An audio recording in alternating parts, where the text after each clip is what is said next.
दोस्तों long term के लिए सिल्वर का आउटलुक बहुत ही पॉजिटिव और बुलिश है।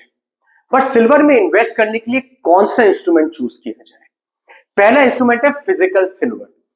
दोस्तों अगर आपके पास सिक्योरिटी और स्टोरेज का इश्यू नहीं है तो फिजिकल सिल्वर लेना भी अच्छा ऑप्शन है। सेकेंड ऑप्शन है सिल्वर ईटीएफ। अगर आपके पास डीमैट अकाउंट है और आप उसको एक्टिवली मैनेज करते हैं तो आप सिल्वर के ईटीएफ खरीद सकते हैं। इसमें ICICI prudential, Nippon and Kotak अच्छे ऑप्शंस हैं। तीसरा होता है silver ETF fund of fund या सिल्वर म्यूचुअल फंड्स। इसमें आप बिना डीमैट अकाउंट भी इन्वेस्ट कर सकते हैं।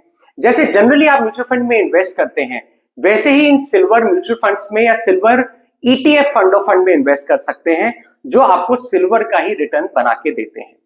दोस्तों ये तीनों ऑप्शंस बहुत अच्छे ऑप्शंस हैं और आपके पोर्टफोलियो का 10% के आसपास प्रीशियस मेटल में इन्वेस्ट होना चाहिए।